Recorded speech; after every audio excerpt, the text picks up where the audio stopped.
Will the Brock Nelson extension impact the Tavares market? Should his age be discouraging for the Maple Leafs? We'll discuss this and a potential Tavares replacement if he walks on today's edition of the Locked On Leafs podcast, part of the Locked On Podcast Network. It's your team every day.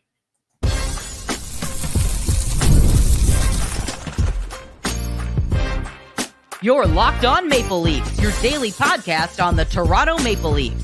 Part of the Locked On Podcast Network, your team every day.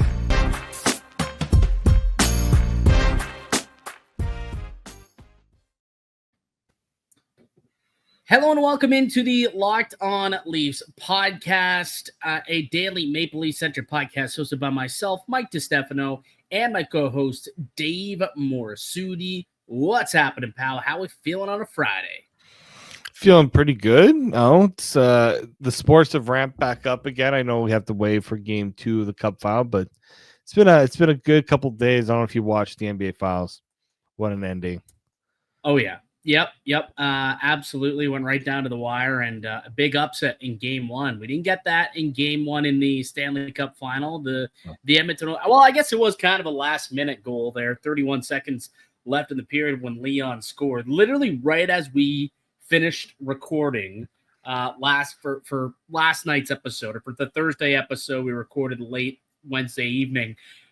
Right as we get off, it's like, oh look, Draisaitl scored. So we didn't even get to talk about it on the show. But yes, the Edmonton Oilers up 1-0, and they'll try to go up 2-0, keep the good vibes rolling at home. Today's episode brought to you by Monarch Money. Take control of your finances with Monarch Money. Use the code LOCKEDONNHL at monarchmoney.com for 50% off your first year.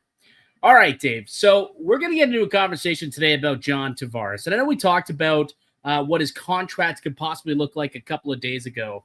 But in the world of sports, things change and shift very drastically, right? We were having a conversation after Yanni Gourde signed an extension with the Tampa Bay Lightning and whether or not, Tavares could maybe take a page out of Gourde's playbook and try and sign a longer-term deal, cut down on that AAV, and still try and get him the money that he wants, right? If he feels like he deserves, a $20 million extension or a $22, $23 million extension, all right, we can give it to you, but can we stretch it out over, a couple of years instead of giving it to you within 2 or 3 year span?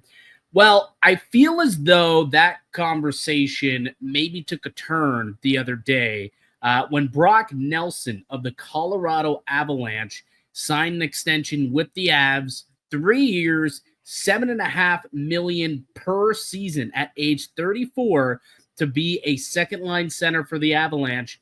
And I don't know about you, but I am of the belief that John Tavares is a better player than Brock Nelson. It might be tough for Tavares, his family, and his agent to look at that contract that Nelson just signed and say, am I really going to leave that much money on the table if it's out there? This may change the trajectory of Tavares' future in Toronto, Dave. I mean, the market always kind of dictates certain things with that, right? It's you look at your comparables, you look at what other teams have signed. I was surprised that that's what the Avalanche decided to do. I mean, look, adding a center, you look for centers. And they gave up quite a pretty penny to go get Brock Nelson. Don't get me wrong. I think it was what Callum Ritchie and a pick, yeah, and a first rounder. Like, that's significant cost for Colorado to do that. So I can see maybe they felt they were, I wouldn't say desperate to do it, but they were like, we can't let this guy walk, and especially because there's not many great centers out there on the market. That there are centers, but there aren't many, and that makes it tough, I think, for Colorado to say maybe we can get someone. You don't take the maybe, you go and you get the guy that you already have in house. So yeah, if I'm Tavares' agent, I'm like, well, how much of a discount are we talking here? Right. And at the end of the day, it's going to be up to John. And he has come out and said, I've made my money in my career. So I don't think he's looking to get top dollar. Or he's looking around saying, hey, I need to make more than what that guy got because I'm a better player.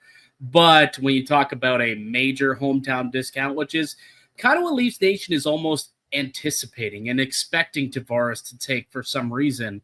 But if you look at, the numbers and the comparables, he probably is inclined to receive more money than what Leafs Nation is trying to offer him, or what we tried to discuss, a couple of days ago. And I just wonder if this contract that you look at, right, this is a very good comparable realistically for Tavares. When you look at it, this is current market rate, market deals for, a mid-30s two-way center who, can score you 30 goals. That's exactly what you're getting out of Brock Nelson. Like, you look at Nelson's last couple of seasons here, and he's got 3 straight 30-plus goal seasons. And last year, it took a bit of a dip, only 26 goals, but he had to, change teams and figure things out. But, he's been a 30-goal scorer over the last few seasons, just like Tavares. So it almost looks like this could be a perfect comparable for the Tavares camp to be like, this is the framework that we might want to look into. You can take your 3.5, 4 million and shove it. We're looking closer to this range at this point, because this is what's available in this current climate. Yeah, and again, this is where the Leafs, I guess this is where True Living was kind of being a little, all right, let's kind of pump the brakes here on us. Definitely going to bring Tavares back, because there is a negotiation that has to happen, right? And Tavares says, I've made my money, I'll take a discount. But he also understands he has to do what's right for his family as well. And would you sign, like, if Tavares came and said, you know what, just match the Nelson deal, just match it, 3 years, 7.5 per? Would you sign that contract? Should the Leafs sign that contract? Oh, it's tough. But you know what? Like, the guy had 38 goals. You're not going to find. It's so hard to find that production elsewhere, right? Now, could you? I also don't like the argument that, you can go get a couple guys that can do that. Well, no. Why would you go get a couple guys when you got the one guy that can do it, right? Yeah, like, the Leafs have tried that before, right? Yes. And in hindsight, it hasn't worked out very well, right? Like, think about Zach Hyman, just as an example, where they elected to not give Zach Hyman $5 million, 5.5, and like, you know what? We could go and get a couple of guys who could make up $6 million instead, right? So they went out and they spent $2.5 million on a Nick Ritchie. They went out and spent money on an Andre Kasha, and they went and they brought in a Peter Mrazek to try and, spend a little more money at the goalie position instead of forward position. So they spent Hyman's money on 3 players, right? They got a few guys who they thought could help round out depth a little bit. In hindsight, that did not work, right? And it's funny, because when we talk about trades, we always talk about, well, what do you want, quality or quantity? You want quality. And I think that we should think similarly when we talk about players and when we talk about free agency and signing and retaining your guys. You want to make sure, like, yeah, you do need quantity, you do need depth, but quality first and foremost needs to come first. And that's where I think the conversation of whether or not you let Tavares, we can also put Mitch Marner into this conversation too. Do you let that type of quality walk out the door if you can afford to pay these guys? And that's ultimately the big conversation that's being had right now in the Maple Leafs war room. These are great players, right? Can we replace them? It's not going to be with one guy. It's going to have to be with multiple pieces, especially when you talk about a Mitch Marner replacement. But the question is, will it be worth it, right? Like, if we're going to spend $12 million on 3 different players, we got to make sure that those 3 players can at least make up the production, because I can assure you that Peter Mrazek, Andre Kasha, and Nick Ritchie did not make up the production that was left behind by Zach Hyman. So if you make that decision this year, you got to for sure hit on those guys, hit on the 2 or 3 players that are supposed to replace Tavares and or Marner. Well, that's it, right? And here's the other thing too. Certain players you think you're going to get at one price, with the cap going up and with guys now starting to sign, it's tough to gauge, because we've seen so many times where you think one player's getting this much, free agency opens, a team gets desperate, and then boom, it just soars, and you're just like, he got paid how much? It's every year we see it. Like, I wish I could go back and look at a deal from last year and Brock Nelson. It just happened. We're just talking about it. Yeah. When I saw that come across the ticker, I was like, he got paid how much per season? I'm like, oh, 7.5. Oh, is that for 2 years? No. That was per season for 3 years. I was floored when I saw that number. But if that's what the market is and the going rate for a veteran second line center who can, pot you 25-ish goals, 25 to 30 goals, that's what people are going to pay in today's NHL. And if that's the case, again, just to go back to it, John Tavares is going to have to decide whether or not he wants to take that major hometown discount that he's going to have to take for Toronto to bring him back. And we'll see. We'll see whether or not that happens. Why don't we take a quick break? Because if they do let Tavares go, we mentioned it, they're going to have to replace him somehow. Let's look at a couple possible replacements and see who's out there.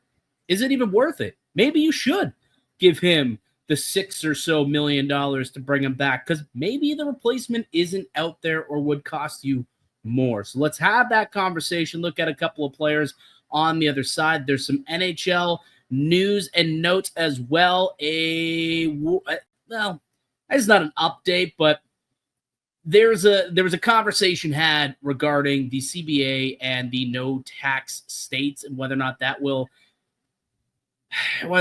be broached in the next CBA. Bill Daly talked about it. We'll chat about that as well. So that's all coming up later on here on the Locked On Leafs podcast, part of the Locked On Podcast Network. It's your team every day. Today's edition of the Locked On Leafs podcast is brought to you by Monarch Money. Ever check your bank account and wonder, where'd all my money go?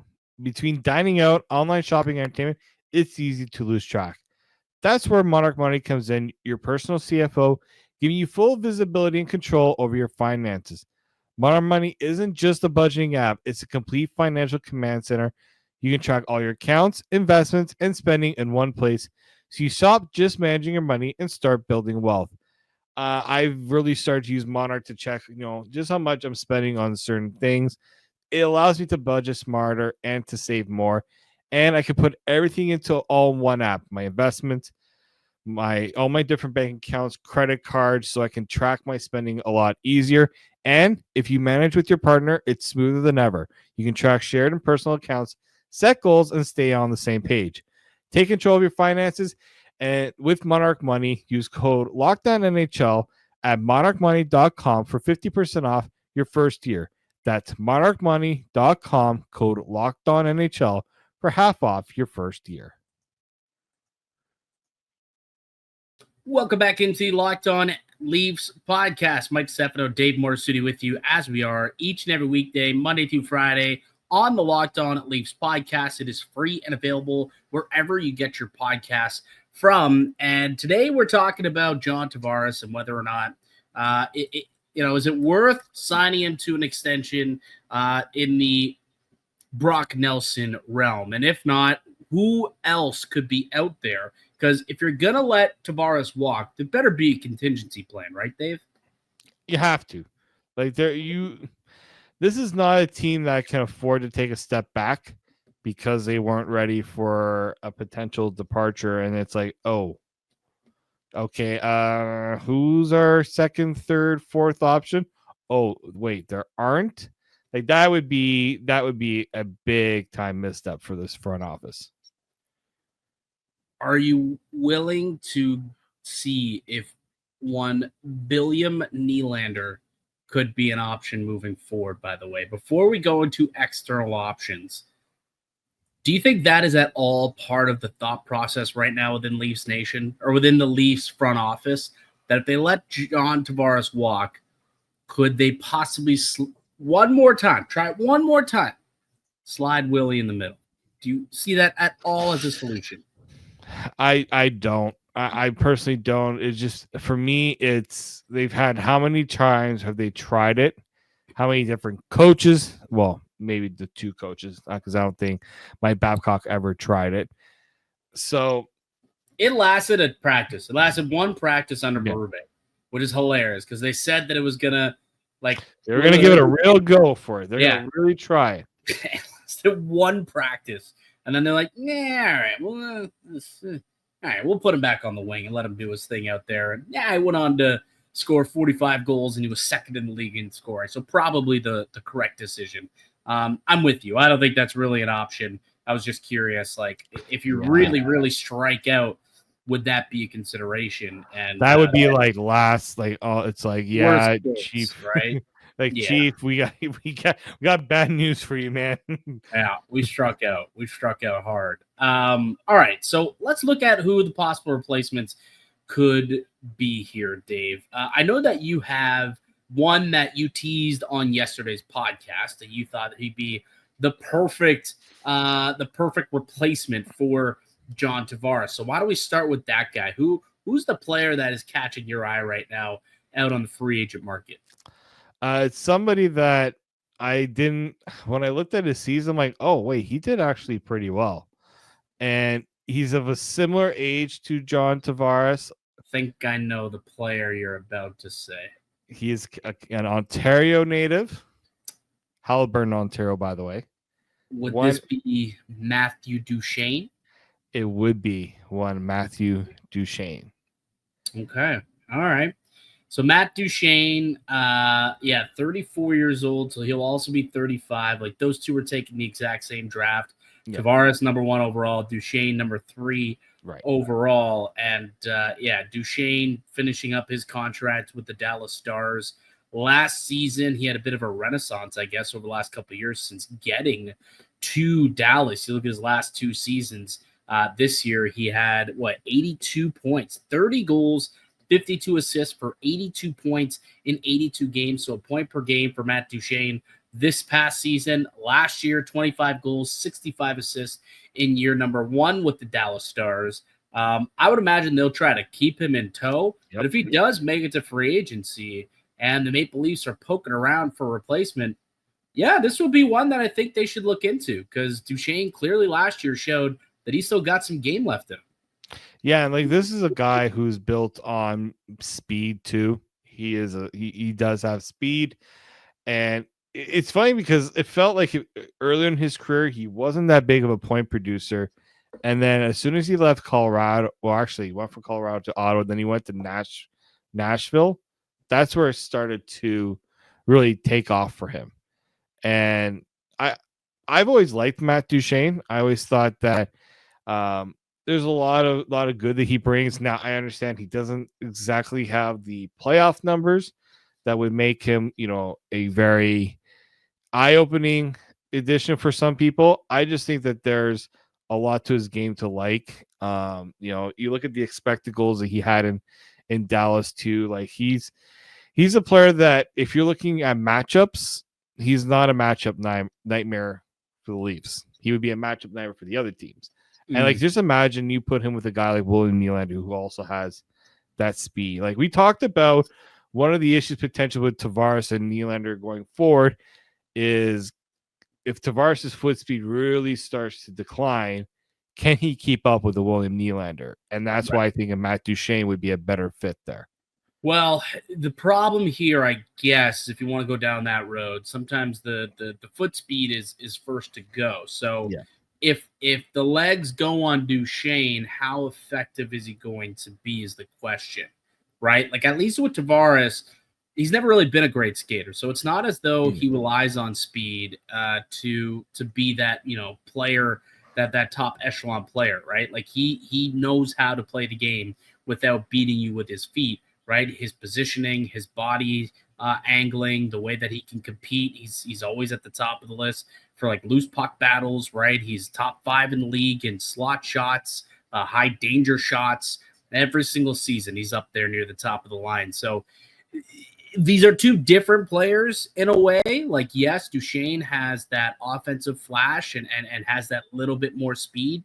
But at 34 years old, are you not concerned a little bit that once that speed starts to kind of slow down, is he going to be as effective? And if that's the case, do you want to be saddled down with Duchene, or would you rather have Tavares, who you already know can produce without that elite foot speed?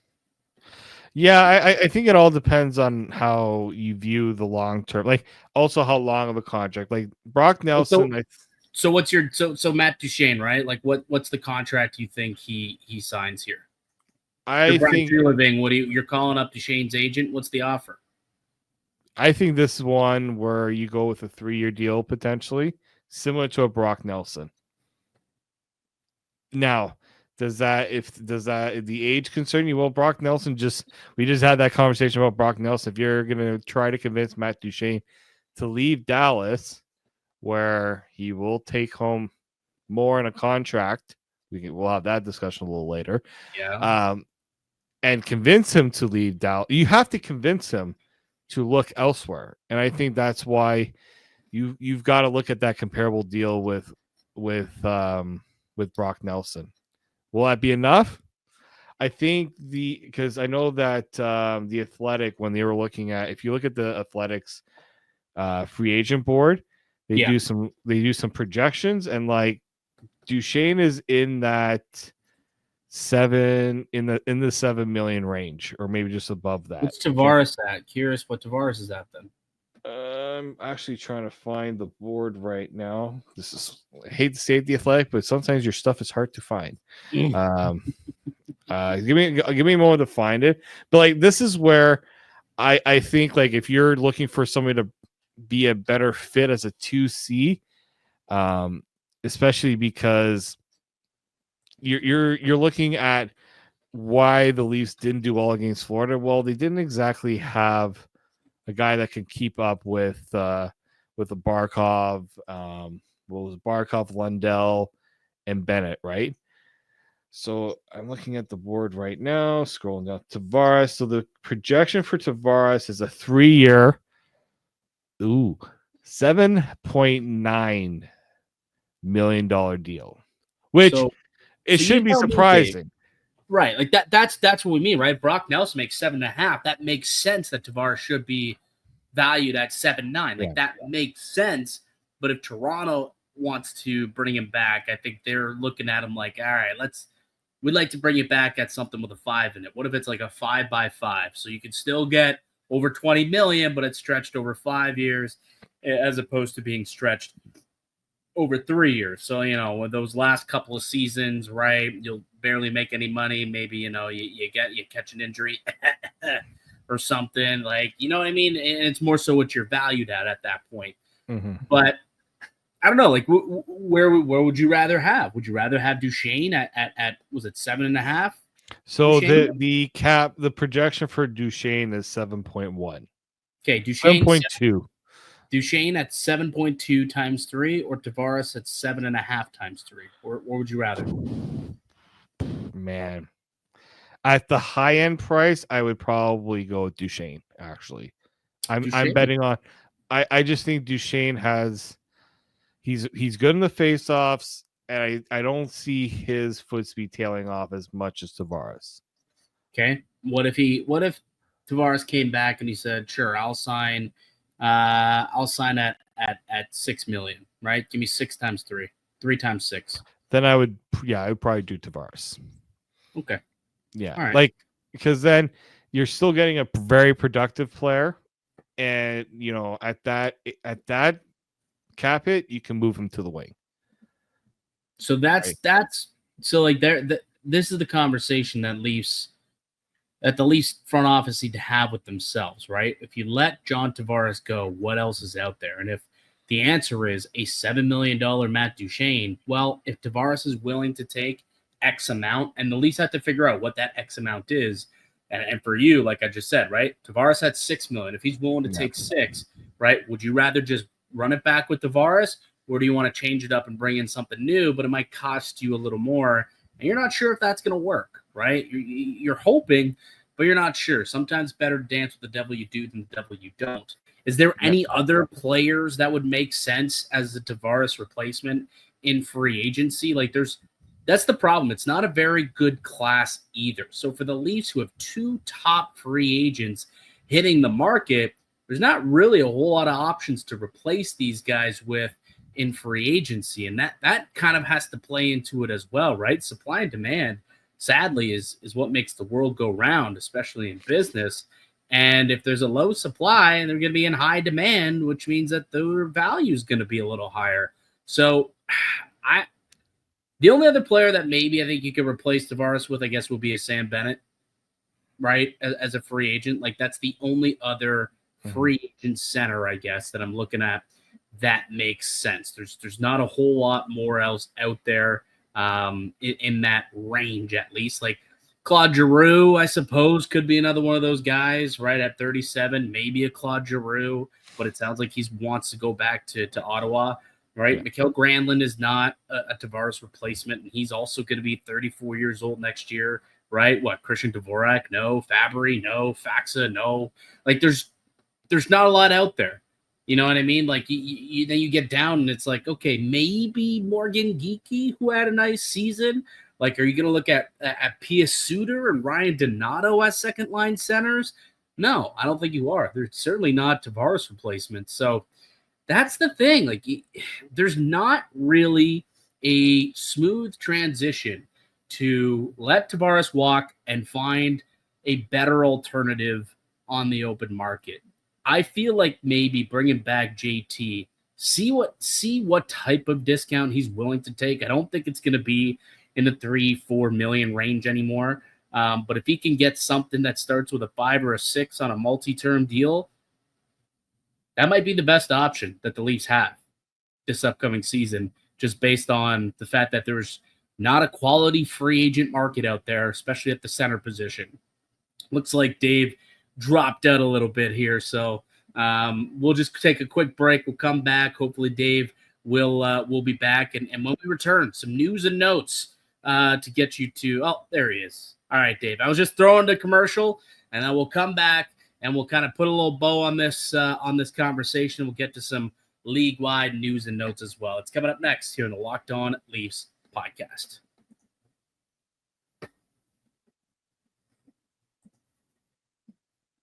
Welcome back into the Locked On Leafs podcast. Mike DiStefano and Dave Morisuti with you here on the show every Monday through Friday, free and available wherever you get your podcasts. You can find the Locked On Leafs pod on YouTube as well. Hit subscribe if you enjoy listening to us. If you're an everydayer, thank you so much for coming back each and every day to check in to see what Dave and I are talking about on the Locked On Leafs podcast. Lots of Tavares talk on today's show, and you kind of crashed out there, so I went to commercial abruptly. But any final thoughts on the John Tavares situation here in Toronto? Yeah, the only thing I wanted to say finally is, like, I think the best bet for the Leafs, if you obviously can't get any of those other free agent options, get Tavares back and try yourself again in 2026. Like, you can probably roll one more year John Tavares as a center, at least as a 2C. Yeah. Kick the potential upgrade to next year. And if you sign him to a reasonable number, you can transition him to the wing, and he can still be a pretty good top 6 guy, even as a winger. Do you think he'd take a 1-year deal? I don't think so. I think if you're the Leafs, the thought of, especially Elliot Friedman bringing it up today about doing the long term, sort of kind of what they did with Tanev and what Gord just did. Yeah, I think Tavares would go for that over doing a 1 year. Yeah, I mean, it would make more sense for both parties if that were the case, I suppose. But now I think you're looking at, like, I still think that he's going to want something in the 5-6 million range. Maybe it's a 5x5 deal as opposed to signing, for 4.5. Like we were kind of thinking possibly he could sign on a 6 or 7 term deal. We'll see what ends up happening. Again, a few more weeks here until Tavares becomes a free agent. It's been awfully quiet, though. There's been nothing from the Tavares camp or from Tree Living. There's been nothing really outside of a couple reports here and there and speculation for the most part, which almost makes me think that maybe they're not having as much conversation and Tavares might not be the priority right now for Brad Treliving and the Maple Leafs. But we'll see where that ends up. If there's any more news, we'll clearly bring it to you guys the second we hear of it on the Locked On Leafs podcasts. Elsewhere in the NHL, the Pittsburgh Penguins and the Boston Bruins announced their new head coaching hires. Dan Muse is the choice of Kyle Dubas of the Pittsburgh Penguins. Marco Sturm will be the head coach of the Boston Bruins moving forward. Hey, both of these guys, first-time NHL head coaches, so no recycling in this one here. See, you got to like a little fresh blood in the water, no? Yeah, and it's not surprising that Kyle Dubas went this route. Like, he went with the first-time head coach in Toronto, which not many people thought would work, right? First-time NHL head coach in Toronto. That's a tough position. It didn't, by the way, Dave. Yeah. Those people were right. Yeah, I know. Regular season was fine. Yeah, not after that. But like, well, yeah, there were some thoughts that he could. Like, there was reports that DJ Smith was in on that job too. I think he did interview. He did. And obviously, you know, him and Dubas were together in Toronto when he was an assistant under Mike Babcock, but ultimately decided to go with Dan Muse instead. Yeah, a guy who's known more for developing players rather than, you know, with some other coaches you've seen. Yeah, and like, does that maybe suggest the direction that the Penguins are going in? I mean, yeah, probably. I don't know how Sidney Crosby feels about that direction. Sidney Crosby, Malkin, Gino Malkin. We talk about 2C replacements. We talk about the trade market. That could be an interesting name. Maybe Kyle Dubas is more willing to trade with Toronto now that Brendan Shanahan's gone. Possibly. Yeah, I think that honestly does make some more sense, but still very unlikely. Yeah, I think to happen. if Kenny Malkin gets traded to Toronto, oh boy. Yeah.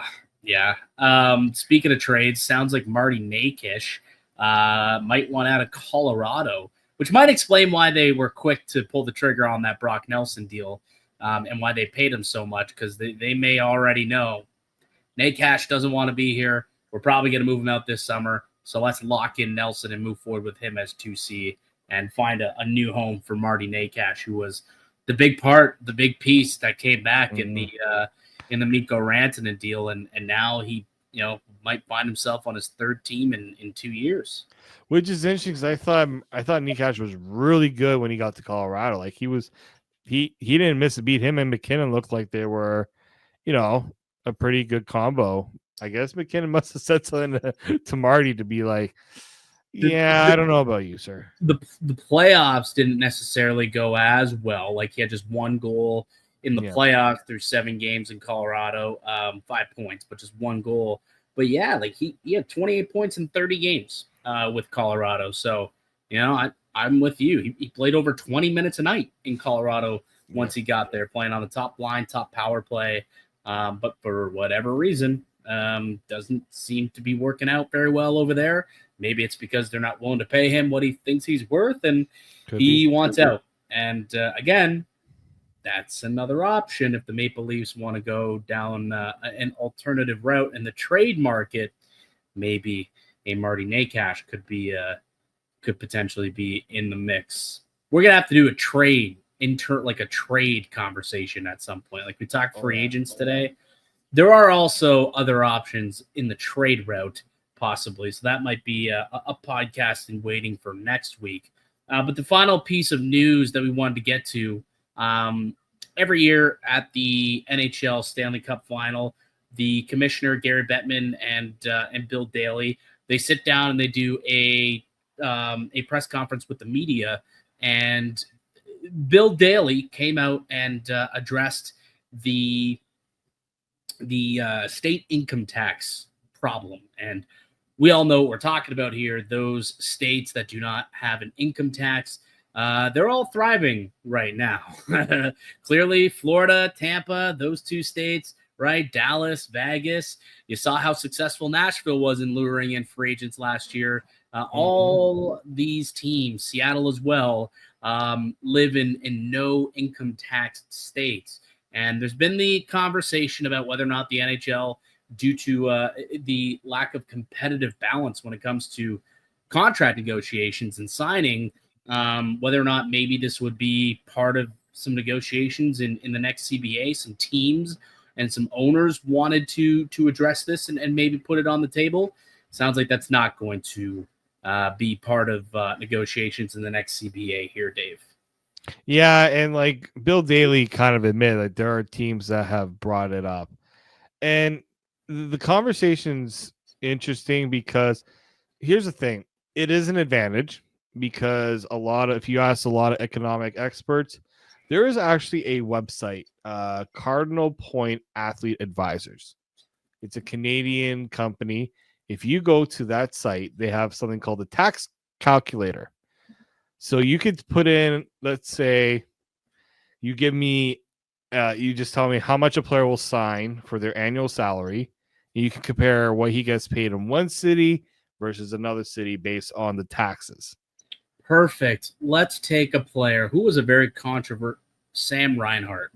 Sam Reinhart was a very controversial signing last year because he left money on the table, right? And they got him for super duper cheap. So what's his cap hit right now? It's like what's it making? $8.625 million. So put an $8.625 million per season. See what that checks in Florida compared to Ontario. All right, so we'll do Ottawa. We'll give Ottawa a little love. So the tax rate for Florida now, this because it says it's a no income tax state. There still is tax. They're not free of tax there. So it's the 36.52% tax rate. You're looking at $3.149 million versus Ottawa 53% at $4.573 million. So you're looking at the difference of $1.42 million. So that's the difference per season of that contract. That's the difference of what you would make if you're living in Toronto or if you're living in California or in Florida, those no income tax states. It's quite a bit. What's the percentage difference there? You said it's like 12%. So it's just so it would be like 17%. 17% difference. So that's pretty much what you're giving up, or that's the competitive advantage that the Florida teams own is they can sign a guy to a 17% lower cap hit total dollars and still be able to pay him the same amount as a team in Canada or any of these, full income tax states. No, That's I did a significant advantage. It is. And I talked to a friend of mine. He says, like, there are ways that if you got a good account, they can finagle things a little bit. But, like, here's what I've always stated. And again, I'm not going to pretend to be, somebody who is extremely, deft in this market. But, like, I'm going to throw out one more name here. Let's say Mitch Marner, right? Signs a deal. He wants 13 million, right? 13 million. So in Toronto, he will be taxed $6.9 million. 6.9 million is what he's going to be taxed on that 13 million. Whereas for Florida, it's only going to be 4.7. So again, that's just such a large number. I will say, let me just quickly do the math. 13 million minus, whoops, that's not correct. 13. That's correct. 13 million minus 6.9. Whoops. So his take home is like 6.1 million, whereas his take home in Florida will be up over 7 million, closer to 8. It'll be 8 million actually. Yeah, it'll be 8 million, closer to 9 million. So it's like a $3 million difference. Like if Mitch Marner signs for 13 million in Florida compared to 13 million in Toronto. Now, what I will say, and again, this is the point that I was going to make before I got into the Marner thing, that kind of whatever. When you're living in Canada, I understand that the cost of living is a little higher, but you're paid in US dollars. This is so true. Right off the bat, okay, you're taxed $6.9 million, but that remaining $6.1 million that you're making is in USD. So that really works out to be 6.1 times 1.4, 8.5 million Canadian is what that works out to be essentially if you were to do it that way. So you're paying everything in Canadian prices. I will have one little rebuttal on that though. What? How much is a house in Florida versus what a house in Toronto is? Well, Toronto, but you can find a house in Alberta and Calgary for pretty cheap. Oh yeah, Winnipeg, you can find a good house in Winnipeg. You can find we're talking about it. This is Locked On Leafs podcast. We're gonna. I get that. But like, I do. Yeah, no. I've used that argument before too, but it's also here's the one thing too about the no tax. Look at the teams that we brought up: Vegas, Dallas, Tampa, Florida. All have been good teams. We're not probably having this conversation if those teams stink, right? Yeah, but why are they good? Why are they good, Dave? Because they've been able to utilize this loophole. Yes, that's why they're good. And this is why everyone says, well, it took them years to become this good. The salary cap only got implemented in 2005. It took a little while for people to understand how to figure out how to succeed in this era. Right, in the salary cap era. So I think now it just took them 15 years to kind of figure it out. And the last 5 years, they've really been reaping the rewards, right? Tampa has been now being a good team, being competitive and winning. It makes people more likely to sign with you for sure. Yeah. But it's also very nice to wear flip flops any single day of the year.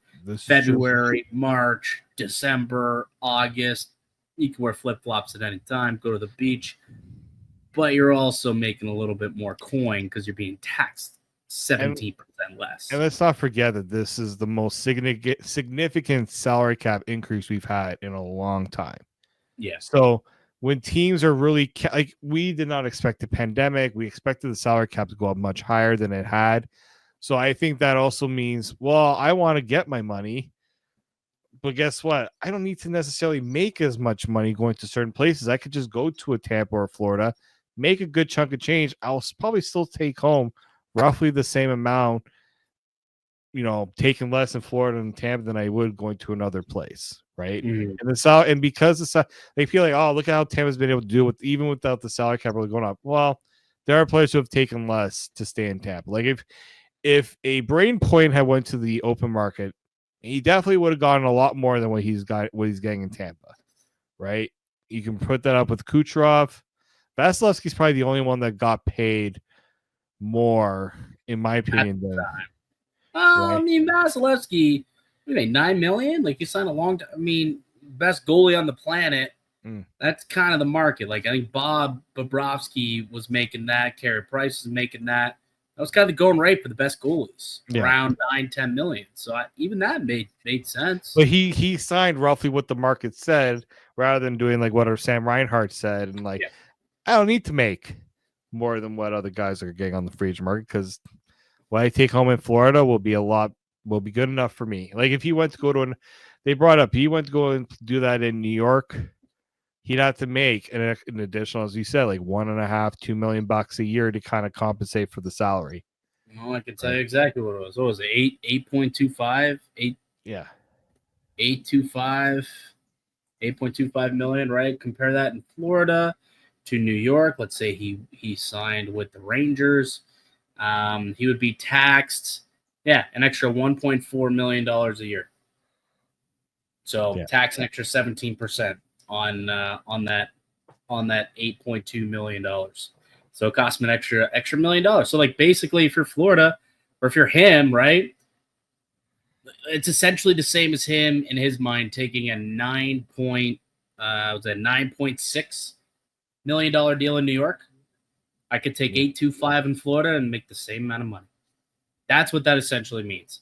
Yep. That's a competitive imbalance. And the fact that the NHL the problem is there's only 6 teams that are in these no income tax states.